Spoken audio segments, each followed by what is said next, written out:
Okay, hello everyone. Welcome. It's great to have you here. So, we talked about doing this maybe around a month or two ago because I don't want to speak for Dennis, but in my mind, I think call deflection is probably the most common way that we measure communities today. And I've always had this nagging feeling that the methodology that is widely used in our space leads to outcomes that are extremely exaggerated and aren't really based on data that is valid, that's reliable.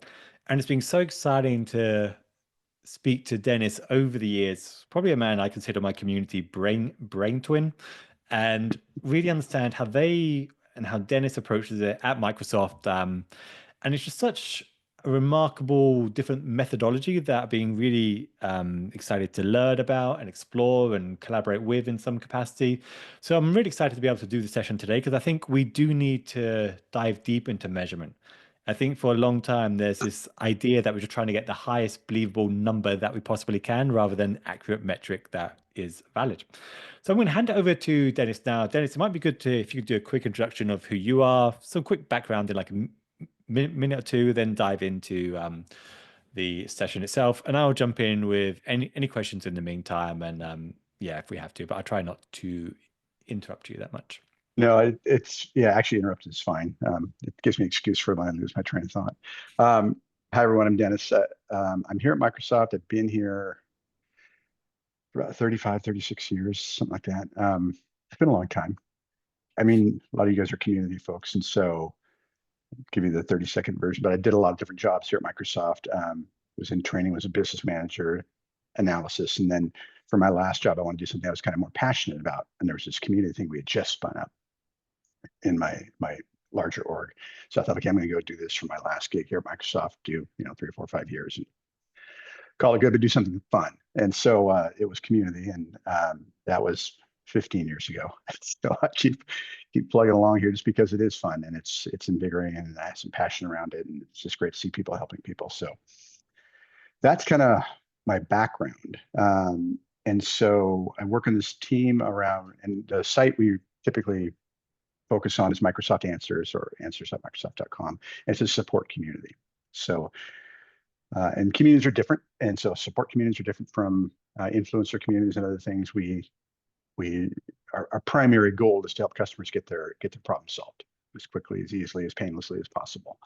So yeah, that's kind of what we're about. So we'll kind of go through some slides. We'll talk a little bit about some context, just what Answers is and kind of how we think about the world. And then we'll start to dive into the deflection itself. And if you have questions, feel free to ping them in chat, and Rich can grab me, because I'm not seeing chat. So yeah, at this point. Okay, and I'm being forced to use Zoom, so we'll have to see how I can actually navigate with this. All right, it's not wanting to move. Oh, there it goes. Somehow magically it went. All right, so this is actually from FeverBee, one of their slides and that Rich put together. And just from a context perspective and how we think about it, we're about looking at how we reduce cost, or specifically reduce customer service costs. These other areas are all valid measures of community and things to concentrate on, but what we're specifically focused on is that cost reduction, and that reducing what we call assisted support costs at Microsoft. So that's kind of our niche. Just a plug there, I think this is like one of the most critical things to get right and get aligned on. And it changes as you reorg all the time, of course, especially in the larger companies like we have. But you have to align to what your business or your organization is all about. And in the broader customer support organization, one of the big things is reducing cost, and how do we deflect assisted support cases and find alternative ways to get the customer their answer. And so that's what we measure, because that's what's important. And it makes your story, your exec story, so much easier. It's not easy, but if you're not aligned, it's almost impossible. So you kind of have to do this, in my mind. Okay, there we go. So some background context of Answers site and Microsoft support community, and kind of what it is. It's really huge. It's a cost-effective community forum. It's a support channel, so it's like assisted support or chat or phone, email. It's just a different kind of channel, so it's a community channel. It's big. We'll hit about 1.5 billion customer sessions, unique customer sessions this year. Customer sessions when the customer comes in, authenticated or not, usually not, visits the site, moves around, and then eventually leaves. And so they may visit 3 or 4 or 5 threads. They may go do different things, but it's all in one session. So that's kind of what we measure. So many of them are anonymous. They come in unauthenticated. That kind of that's the most effective way to measure it. Because page views is not bad. It's proxy, but it's not great. So unique customer session is probably more important. Get about 750,000 new questions every year. So you break that down by day. It's a lot of questions. We cover 24 languages. So each of the questions is unique to its language. So a question in Polish will be on the Polish website. We have translation built in for answerers and readers. So an English answerer can reply to that thread. So they'll see it in English, reply to it, and it'll land on the site as in Polish for the original poster to get their answer and search on. It's been around for about 15 years. It's big, it's growing, which is kind of crazy at this time period. A lot of communities are not growing. There's a lot of things going on. We haven't doubled. We've grown about probably 30 or 40% in the last year and a half. A lot of that's driven by search. We'll talk a little bit more about that. So it's big, it's growing, it's relatively healthy. We all like to think our communities are awesome and healthy, and I'm sure there's problems with answers, I'm sure. But response rate, that's one thing we measure is like how many threads that people take the time to post are actually getting a response. And we're actually over 99%, even with the growth we've had. Another thing we measure, just since we're talking about measurement, we measure the number of responses from what we call known answerers.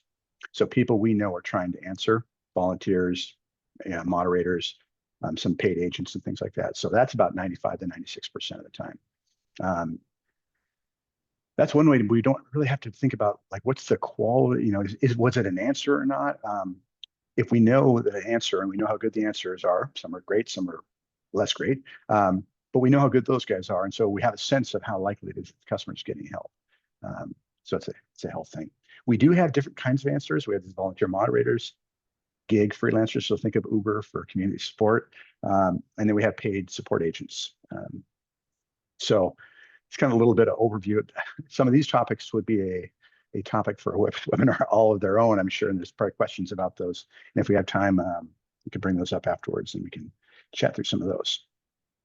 But that's answers at a high level. This describes a little bit more of the customer journey. So, and it differs by the community. For us, search is a huge driver. About 80 to 85%, probably closer to 85% of our traffic comes from search engines. So people go to Google, they go to Bing, they go to Yahoo, they have a problem, they type it in. Our content, our threads, our questions rank pretty high in the search engines, and it's been ranked higher. And we talk a little bit more about that too. It's another topic that could be a topic all of its own. And customers click on that, or they get it in AI. They get the new snippet, or they get the AI result right there in search. They get the problem solved. And if they don't, then they ask their own question. People engage, they hopefully answer that question, and it creates a piece of content that lives in the community that can help the next person come along. So the bottom piece of that just talks about our answer type. So we have our volunteers. They're typically the most knowledgeable, very seasoned. Most of them have been around for a long time. They're very good at their technology and they're great with customers. And so this is like PRR is our measure for product resolution. And so it's customer success, basically the customer saying, yeah, this solved my problem, yes or no. And so the volunteers do a great job of that. They're also from our, the broader perspective, the lowest cost. We have costs for the program that we run, things like that. And then we have the gig, which is scalable. So if you get spikes, gig is really great for that. It's relatively low cost. Maybe don't get the highest level expertise all the time. You really have to manage that. And then we have agents that kind of serve as the backstop. So in order to make sure every person gets an answer, we have the volunteers have their time and their opportunity to respond, and then the gig guys jump in. If gig guys don't pick it up, then the agents make sure they're sweeping to catch every thread, and everyone gets a response from somebody who's trying to help. So that's kind of how we think about the customer journey. The funnel, I think a lot of people have a funnel slide and kind of describe the customer journey with the funnel. I put it in here. This is kind of how we think about it. In one sense, it's very simple. A funnel, you kind of work your way through. The reality is it's quite a bit more complex than that. What causes that really is the number and variation of entry points and the number and variation of exit points. So it's not like there's one journey here. Somebody could just start right at the support case creation portal, skipping all the self-help and everything else, and they go to their portal to create a case. Um, or they start in Bing or Google. And that may be as far as they go too. So it's a way of kind of thinking about where we need to be.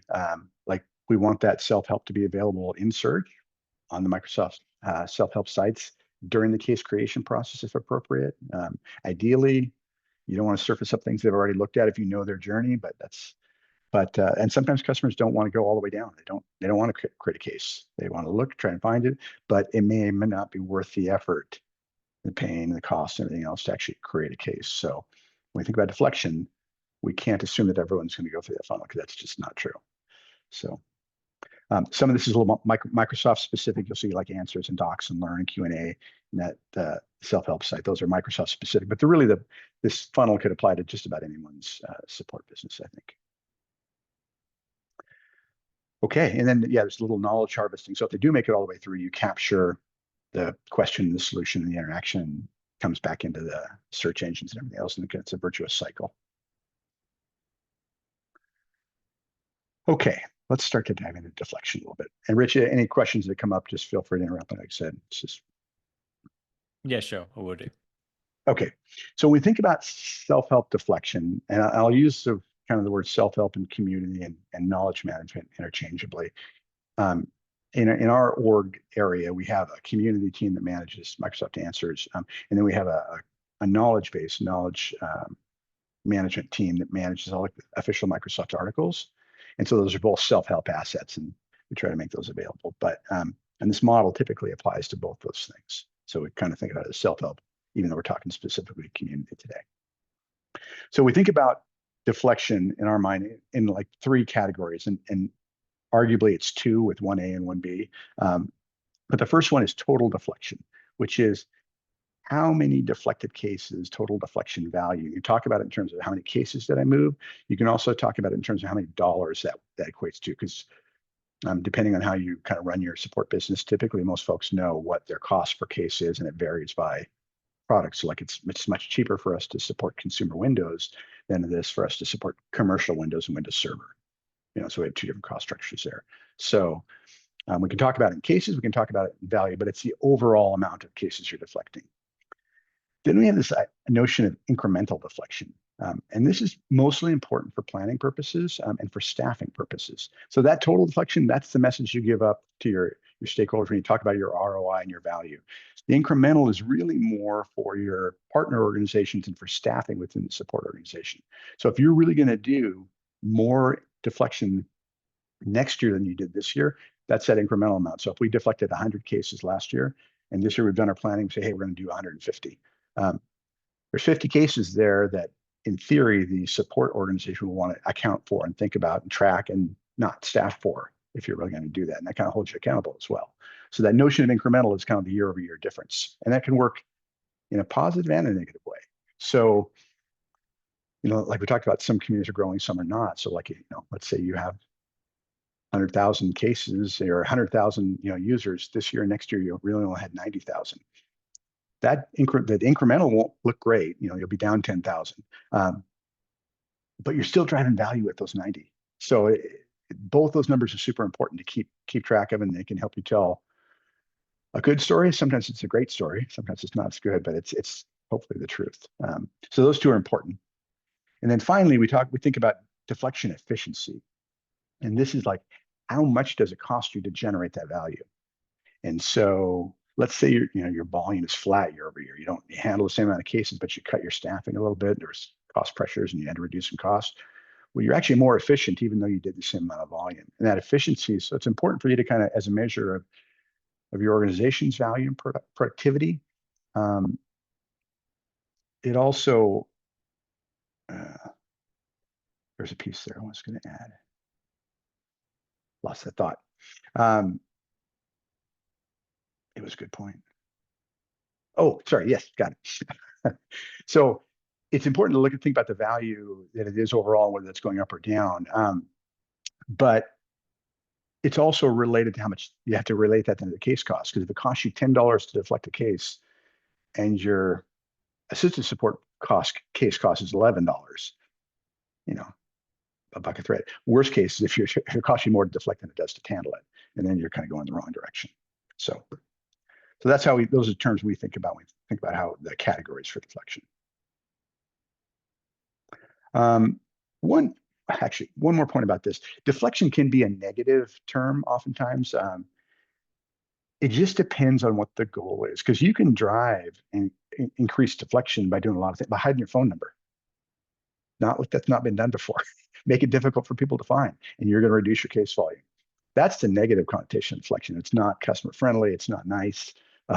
It's kind of a cutthroat way to do it. That's not what we're after here. What we're after here is really about just increasing the customer's lower effort to get there, increasing their success rates, using the channel of choice that they want to use. So like, I don't mind going to community. I just want to type my question in and go away and have coffee and then come back later. And I don't want to have to talk to somebody and go through the whole wait time music and all that kind of stuff. And so it's the channel of choice as well. And then it's also lower cost because community is effectively free for customers.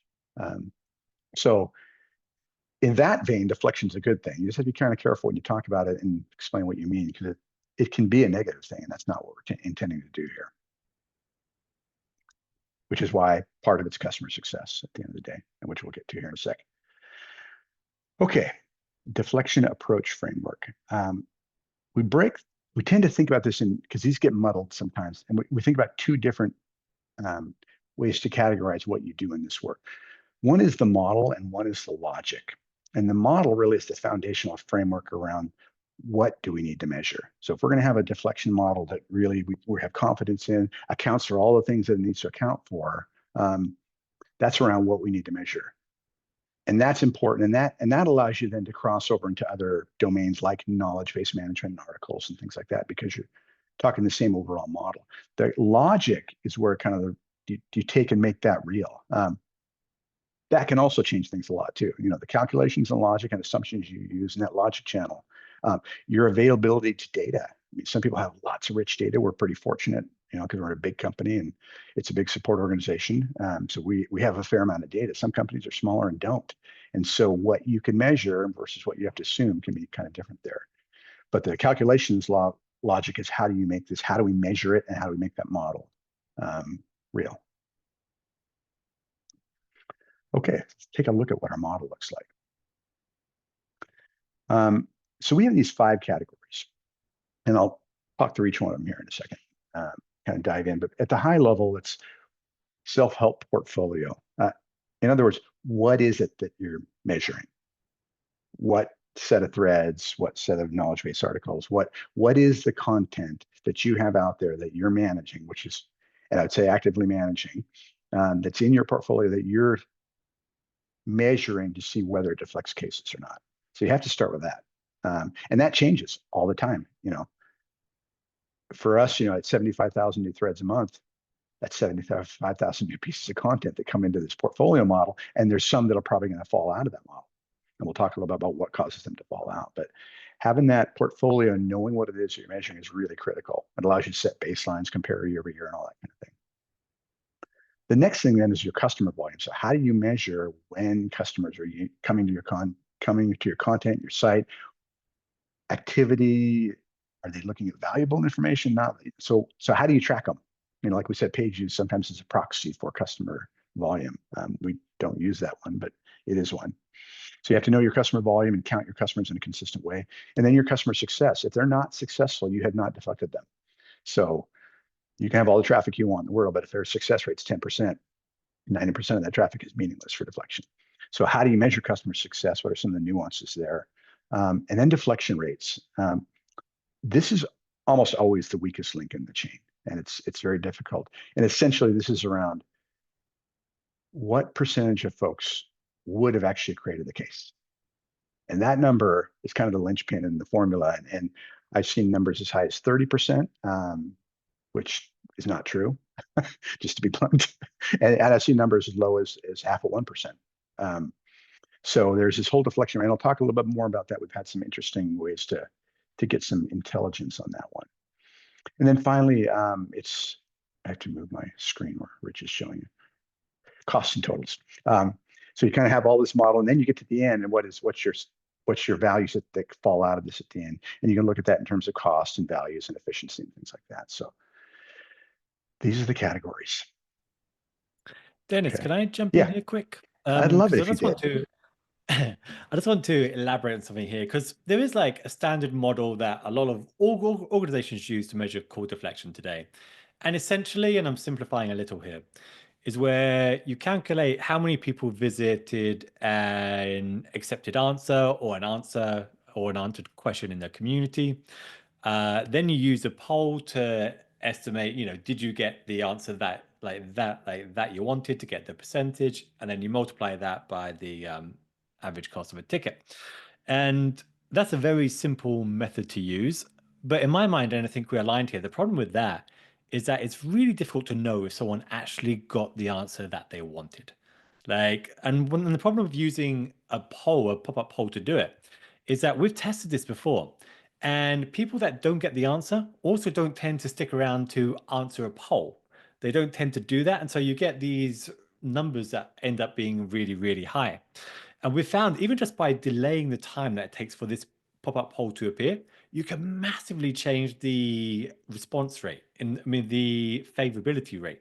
So if the pop-up poll is appears within 3 seconds, it might have a 40 or 50% rate. If it's like after 10 seconds, then that might be 80 or 90%. And that's the problem with a lot of this methodology, I think, that it doesn't account for some really basic things. And it doesn't account for how people actually behave. So if I go to a typical community and I look at 8 answers, I ask a question and also ask support as well, because all I care is about getting answers as quickly as it possibly can. These kind of models don't tend to account for that because they will show that it was 8 tickets that were deflected when it didn't actually achieve that. So that's where I think why we need a better formula than what we have today. And that's why I think this methodology that you're talking about today is so important. One more quick thing for the people following on chat. There's a lot of questions about how Microsoft run their community at the moment. I'm going to save them for the end, although I know Matt Rose is answering a couple of them. But if you have questions about call deflection, I will ask them. But otherwise, I'll save them for the end to make sure we have time. Dennis, Awesome. back to you. Yeah, and so our team is very small. There's four of us, four and a half of us, because I'm a half. Um, and Matt's one of the folks on our team, so we call ourselves the Mighty Four and a Half because it's a big community run with that small people. Now there's other people who contribute in different areas like our platform team, things like that. But yeah, no, I totally agree, Rich. And like these five aren't rocket science or aha moments necessarily. Most models account for some pieces or all of these.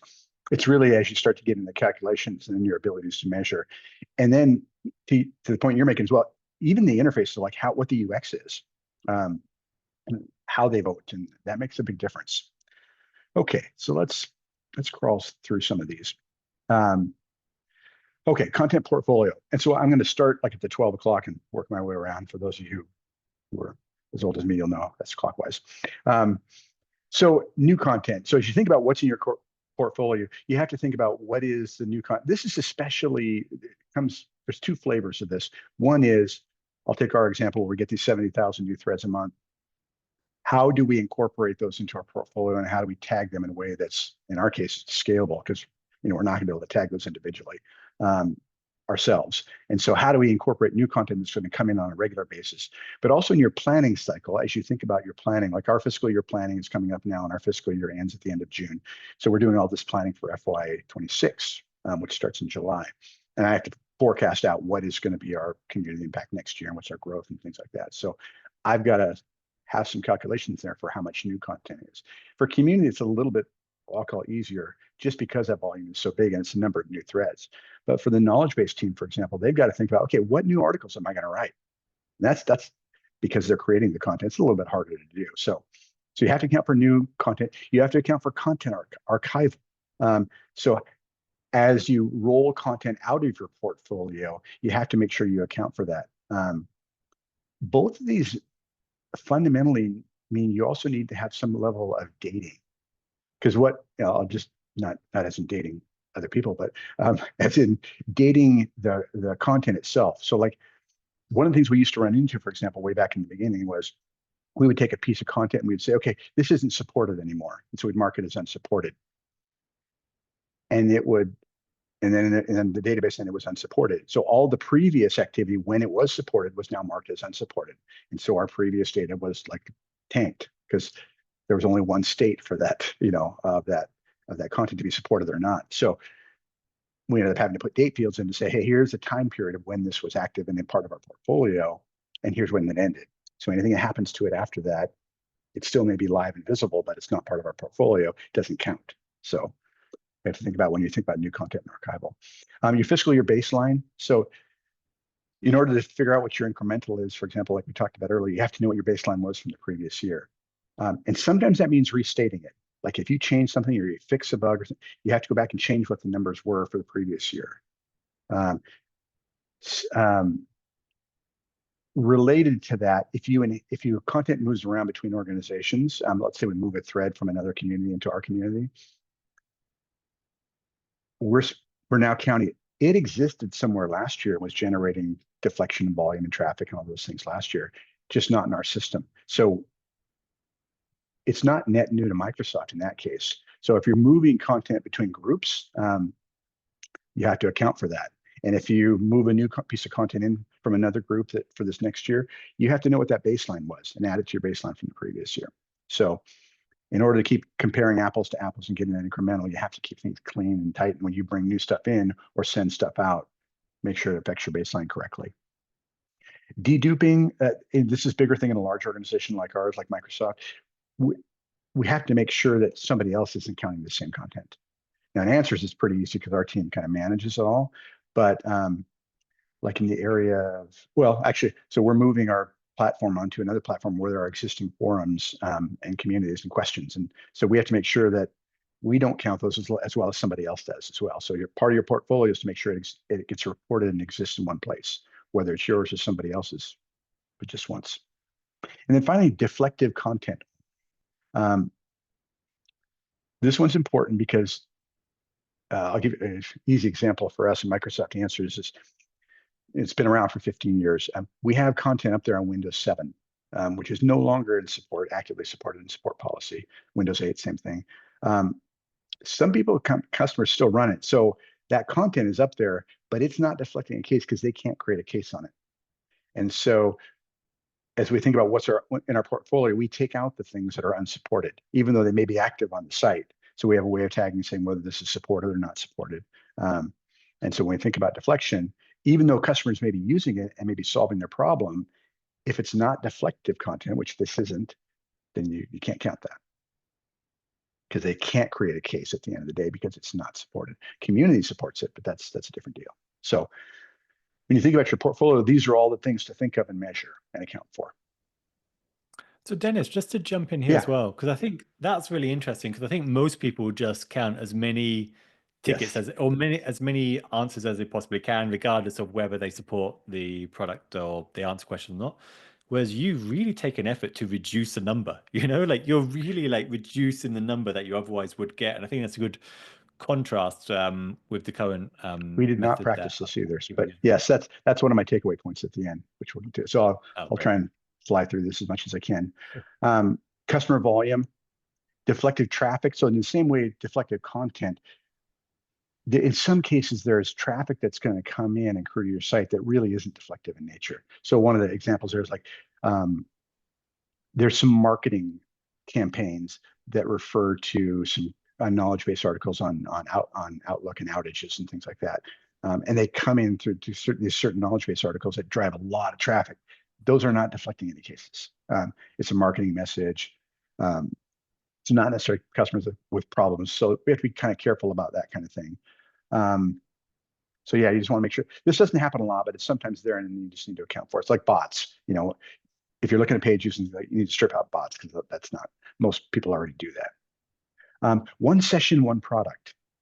So one of the things we ran into is we would look at this customer session, and the customer would bounce across 3 or 4 pages, and they might land on a page around Office, and then they'd say, oh, that's actually a Windows issue, and they land on a Windows thread.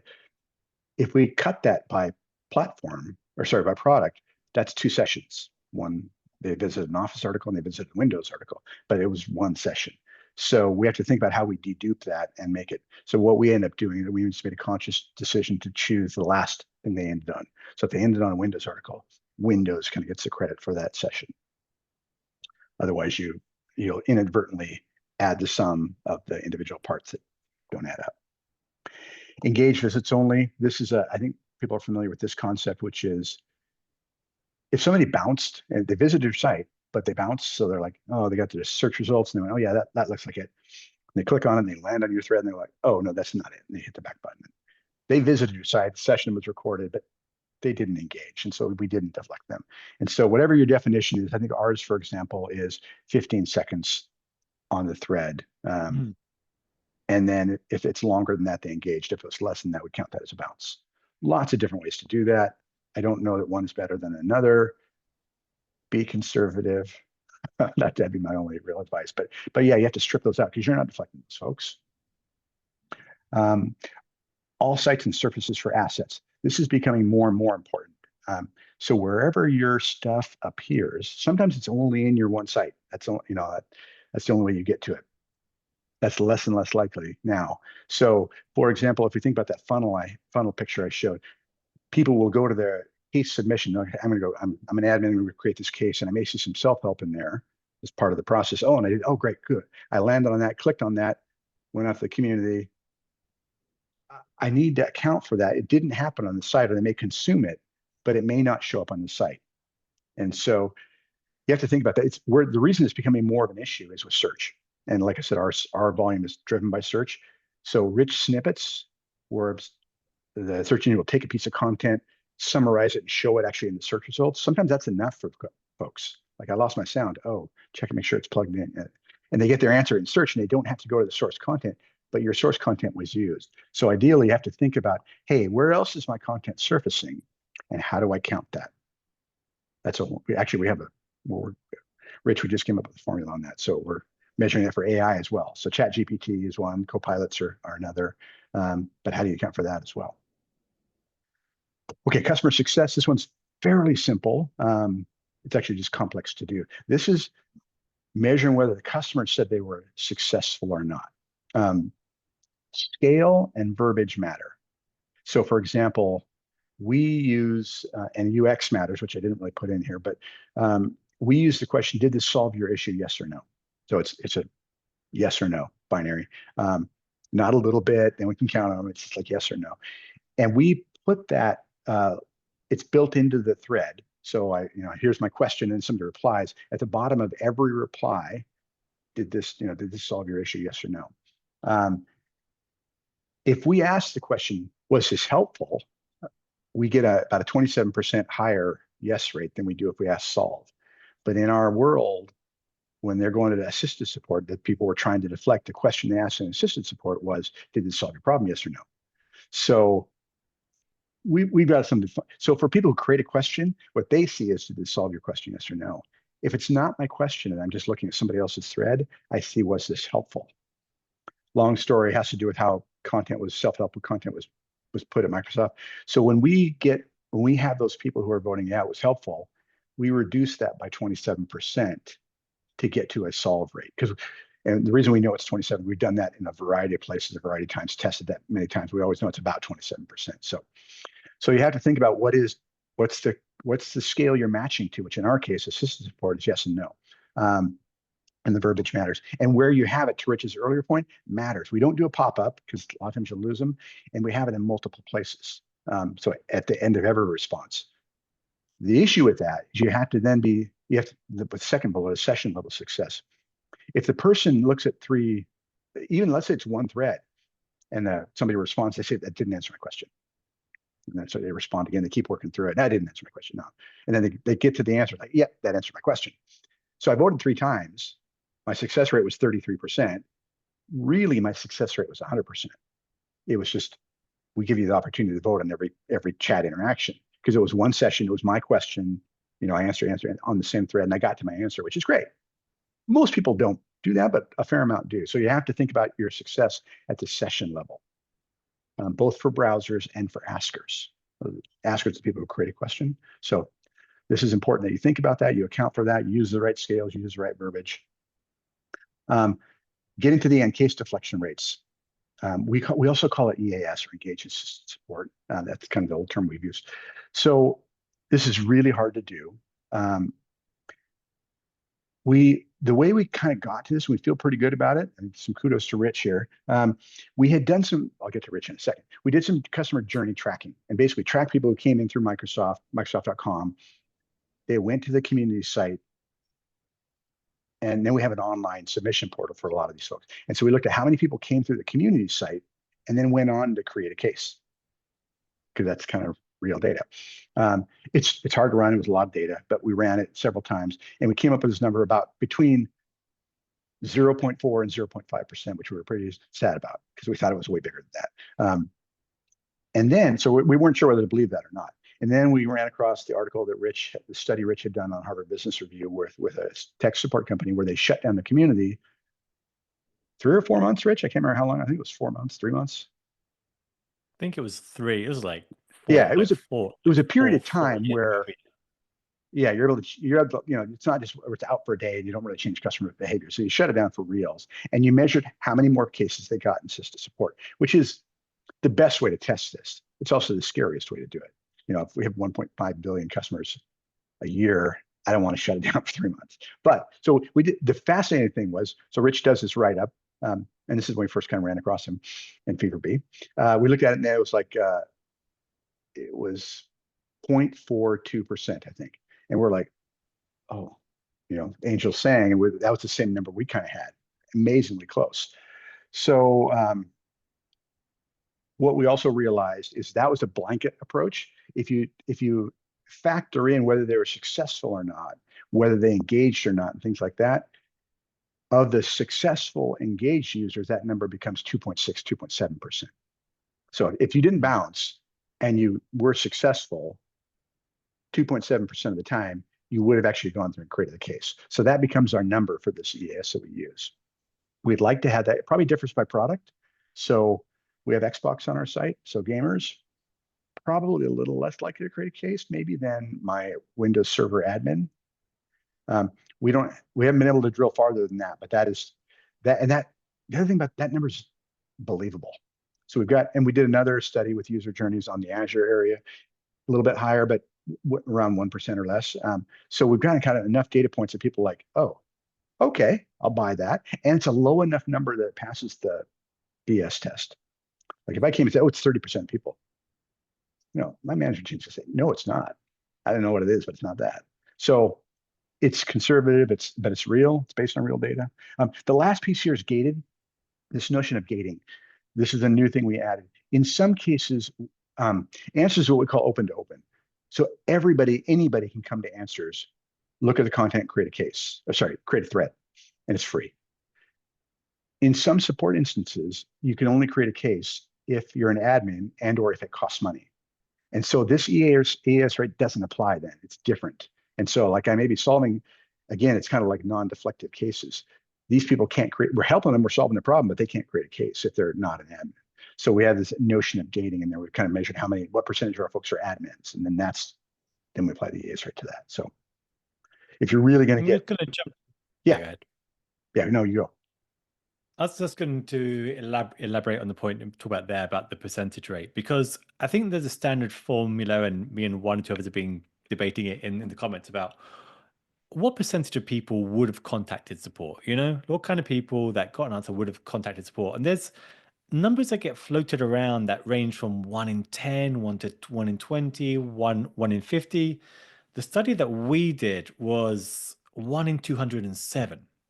And that's so important because that's a huge, huge difference on how a lot of us are calculating the ROI of communities today. And we need like a valid formula or defensible metric that we can use that's based on real data, not just round numbers that sound okay, because you end up with just metrics that are far too high. And that's why this really matters, because we end up with some metrics that are just so, like with past clients, we've ended up with the formula that they were originally using was like bigger than the entire cost of the support team, so that's why being practical and realistic really matters. Dennis, just gonna flag, we've got 15 minutes until the top of the hour, so just bear that in mind. I think I'm only got 2 more slides. I'll bomb through them. Right. This one's the easiest one because it's the deflection. It's the count at the end, the summary. So let me move my little screen here so I can see these. Yeah. So you had the notion of incremental versus total. A lot of times we want to look at this is how you, if you have a previous baseline and what you're going to do this next year, you can look at what the incremental is. You need to know what your cost per case rates are in order to get to a dollar figure. And so, which means that the way you divide and track and segment your community threads has to match with the support organization to get to compare dollars. So for example, if the support community looks at Windows Server and Windows Client differently, and we've got one big Windows forum, one's $5 and one's $500, I can't, it's hard to break down. So you need your cost per case rates from assisted support, and you need to align them to your community as best you can. You need to get to a cost per deflection. That's a fascinating model, a number. And it's kind of that efficiency of deflection that I talked about earlier. But getting a cost per deflection is a huge thing from an ROI story. Because you can say, hey, it costs us $5 to deflect a case, and our assisted support cases are $25 a piece. 5x. Nobody's going to shut that down. And then this notion of organic incremental. What this one talks about is a rising tide lifts or drops all boats. And so if there's something going on in the business outside of your community that's going to dramatically change the landscape of how many support cases you're getting, let's say your product sales are doubling, then if your volume doubles the next year, it's not because of anything related. That's what we would call organic growth, not driven by the community, not community per se. Community followed along at the same rate, but that's that notion of what organic is. There are things outside of the community that will affect your volume, things like that. And so it's like, let's know what, like in our case, our growth volume was driven by being a Google search engine changes. So that's why our volume went up. It was community specific, had nothing to do with the rest of the support. So, and finally, my takeaways. And Rich and I did not practice this, but the first one is be conservative. Your credibility and your trust are much more valuable than your inflated results. So avoid, and this happens a lot, as Rich mentioned, avoid the temptation to err on the side of being a little, telling the greatness of your community. It's like your community is great, but you have to tell a story that shows that you're credible and you're trying to do this in a realistic and meaningful way. And the fastest way to erode that is to load out some numbers that I don't have to be a community expert to know can't be true, that kind of thing. You don't have to be perfect. Estimating beats ignoring. So like the gating thing we had, we didn't know what that number was. We realized this was happening in some of our, like an office commercial. And we're like, oh, we have a zero, we're not using gating at all. So rather than wait until we had a great number, we estimated, we guessed. Because we knew it was there. We knew it had an impact. We didn't know what it was, so we guessed. And that got us more accurate than not doing anything at all. Then finally, this is the thing I started with. Align your community metrics. You have to measure what matters to your business at the end of the day. If you don't do that, it's playing with a ticking time bomb. At some point, that's going to catch up with you. If you can align to what your organization is doing, your chances soar exponentially of being successful. You're speaking the same language. So sorry that took so long. Hopefully it was worthwhile for folks. Awesome. Thank you for that. I'm just going to chime in with my takeaways from this as well, because I think there's so much information there, but there's a couple of things, and there's some things that are specific to Microsoft and some things that can be generalized broader beyond that. The things that really stand out to me and the difference how and why I love what Microsoft does compared to other organizations is, like we were saying before, they're trying to have a more realistic and conservative estimate that is believable. So some of the things that stand out to me is one, right at the beginning, they're narrowing the scope of what counts as their portfolio or what they're measuring in the first place. And they're not including anything that's not supported. I mean, the community can still help, but it doesn't count as part of their ROI calculation. With the volume, I think it was visits of 15 seconds, was it? Above 15 seconds to exclude a lot of the bot traffic, which in some communities now is absolutely exploding with the new tools, the AI tools. So I think that's really, really interesting. On the success side, I think, yeah, like the closer to 1 in 200 or zero, what was it? 0.004, 2, Yeah, 0.42. 0.02 of 2000. Yeah, I think having that measure is probably a lot closer to what we're using at the moment. And so I think these kind of things really, really matter in having an accurate number and not what we call the highest believable number, because it's so easy to do that. So yeah, thank you so much, Dennis, for doing that. We got, if you don't mind, just stick it down. We've got we had a bunch of questions about how Microsoft supports different languages and AI tools and all these questions that are really interesting, maybe for a separate session, Yeah. but we'll see. Yeah, how that goes. If you have any questions, feel free to ask. David, I know you had a couple, but I think some of them might be answered by Dennis later in the talk. So yeah, we're now open for business on the question side. I don't know if you're allowed to share this, but are you able to share what the number is? Like how, like what is the value of deflection that you have at Microsoft? Is that a number you're allowed to share? Oh, so yeah, and we've kind of morphed that model. Adding the gating one in was a big deal for us. That took our number down quite a bit. We're about 80 million, I think, in deflected value. Now, it's Is that because a year? Microsoft a year, yeah. Wow, your community deflects 80 million in value a year, and that's conservative.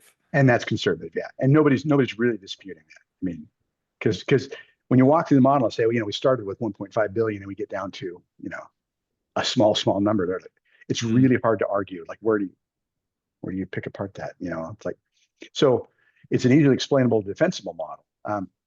But yeah, and Microsoft's such a big company. There's a lot of volume out there, and the value is really driven by commercial more than consumer, because commercial cases are really expensive. Consumer is, $10 a case, something like that. That's interesting. What's the difference? What's the different values of the cases, like the average value of a commercial case compared with a consumer case? It varies a lot by product, but I mean, with commercial cases, you're talking in the hundreds of dollars. Oftentimes, they're complex, they're difficult, all those kind of things. With consumer cases, they're typically not as difficult and not quite as complex. And so, yeah, in the consumer space, you may be talking anywhere from $5 to $20 per case. And then in commercial, you're talking in the hundreds of dollars of cases. We're primarily consumer from a volume perspective. We have Xbox, we have Windows, we have Office, we have Outlook, we have OneNote, just all the products on the consumer side. Interesting. So a comment from Daniel here.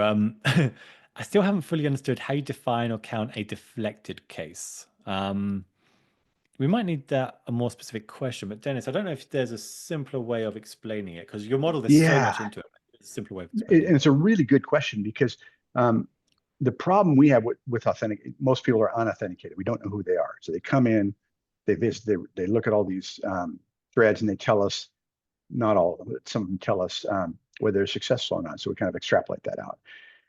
But you can't measure the case that didn't happen. So in that sense, I can't. Now, there are models around deflection support where if your users are all authenticated, this happens for us kind of like in the Azure space, we know who they are and we know what their support plan is, and we can see whether they created a case or not. Now, some of that logic still applies, like not everyone's going to create a case, and we know that. And so if you just take the simple model of saying, well, we know who they were, they created a question in the community, and then they didn't create a case. So deflection. No, it's not quite like that. But those cases, you're actually in that scenario, you're actually starting to define that the case didn't happen. You have to apply some of the logic we talked about. But in this model where they're unauthenticated, you can't point to the case that didn't happen. You can point to the behaviors and the percentages and assumptions that we know to say this many cases didn't happen. And because we know the content that they looked at, we can assign that case that didn't happen to that content. Like I went to Bing, I'm looking for my Bing search results, and I'm in the Bing forum, and I said, yeah, I got my problem solved today. It was related to Bing, that didn't happen. I see Chris's question popped up. We are in support currently, not always. We're sometimes affiliated with support and loosely, the reorgs happen, but we're in the support business now. Awesome. Question from Pierre as well. While it's a conservative estimate, 80 million is huge. Does it include passive users? Only viewers, not posters. Yes, it includes both. And so, I mean, it's a great point. Our unique sessions per month will be like 125, 130 million, and we'll have 60 to 70,000 new threads. And so you have to count those 130 million. It's such a big number. Now, again, that's why also I have to be really conservative, because 1 in 200 of those guys, if they're successful, I might have created a case. David says, how many sessions equals 1 deflection? Uh, well, sorry, that's not quite right. 2.63 is what I'm going to say. It's about 2.5% of sessions, qualified sessions, equal a deflection. So if they were engaged, they didn't bounce, and they were successful, then it's about 2.5. For if you just look at all the sessions and unqualified, so people, then it's about 1/2 of 1/2%. So 1 out of every 200. Yeah, that's very close to the number that we had. Let me see if there are any other questions. There's one question that someone asked, isn't really related to this, but I just felt it was interesting. Can't remember who said it. I think it was. The question was, how come AI can't handle the majority of requests, and you rely on others in the community? What are the benefits of this approach, and is it going to change soon? That's a whole nother topic. Soon.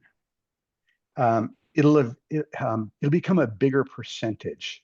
So it's not that we don't want to have AI in there and having, Copilot and things to answer the customer's questions. We do that, but and so you want to increase that. It's not great at that yet.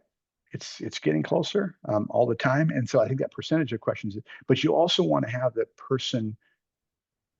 the ability for a person who needs help finding the answer and implementing the answer. And so for a lot of folks, that's a conversation.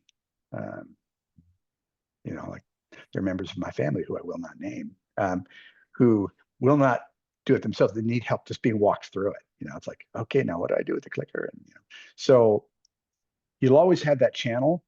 I think what's going to happen is over a period of time, the percentage gets handled by people and the percentage gets handled by AI and automated answers is just going to increase and flip. It'll never go away, in my opinion. There'll always be a need for people to answer those questions, and that's where the content for the answers comes from AI. So some questions from me, just because I know the answers to some of these, I just find them really fascinating. What has been the impact of, from what you can tell, of ChatGPT and snippets and things like this on search traffic? Is your traffic going up? Is it going down? What do you think is driving things? Great question. We should do a session on that, because I've spent a lot of time on that in the last six to 10 months. It's a combination of things. It's definitely siphoning traffic, AI enriched snippets, off of community. It has to be. I mean, not in huge, profound numbers from a deflection, because deflection is so small at the end of the day anyway. But for us, search has been a double-edged sword. So we're getting some of that reduction from snippets and AI, but we're also getting increased traffic in a huge way from changes in the algorithms of search engine. So our content we have a lot of content. It's clean, it's recent, it's peer driven. So, we keep the spam out and all that kind of stuff. So it's a great source for these AI engines. And it's on queries. They get a lot of queries on. So they've elevated the rank. So like our rank in search engines has basically kind of cut in half in the last 18 months. So we're getting much more traffic from search than we used to, while we're also losing a little bit from AI and snippets, which just working on a formula. I think we've kind of got 99% there this last couple of weeks, so we could do a different session on that. Yes, Jody, we are changing platforms. We're migrating to another internal Microsoft platform. So Answers was internally driven. It's one of the benefits and curses of being a software company, is that we like to write software. So we've been on this platform for a while. there's another community platform, Microsoft, called Q&A. And, from a one Microsoft perspective, we're like, hey, we should have one, and it's better for the customers and everything else. And so we're moving. Why doesn't Microsoft use, because I guess you do, because other Microsoft teams do use like Chorus and Gainsight and other platforms that are out there. You've got one of the biggest communities that are out there. Why do you custom build instead of using one that's it? And I do know the answer, but I think it's interesting for others. You should tell me the answer, and we'll see if we have the same one. A couple reasons. One is we're able to integrate that a lot better with all the existing infrastructure we have at Microsoft in all these different ways, with different ways of tracking customers. We have all these customers and they're in different databases and different experiences. So by kind of building our own or starting with one and then kind of expanding on it over time, it allows us to integrate with all these other systems. It's not impossible, but it's very, very difficult. And we own the data then as well. So we can surface it up in things like portals where you're creating a ticket. So that's one of the big ones, I think. Yeah, I'll stop there. It's interesting to me how some of the very biggest companies do that. I think that Apple as well, like another huge volume community, but their community is on a custom platform now. And it's interesting how some of the very largest companies have done that. Scale is What are you also an saying? issue. I mean, Yeah, Chorus is not used to handling communities the size we have either. I think we have people from Chorus here who might respond So to they might that. argue But that. Yeah, the scale is it's not normal. Let me put it that way. It's not that they can't do it, but it's not their yeah. typical customer. It's interesting what you're saying about search as well, because we were looking at this 5 months ago, just seeing, because everyone's saying that Google is now ranking forums a lot higher. And what we found is for Reddit, Reddit was getting a ton of traffic. Stack Overflow, I think, had a big decrease in traffic actually. But maybe Eric can correct me on that. And when we're kind of looking at it, different organizations, the only thing that really made an impact was how well known the brand was.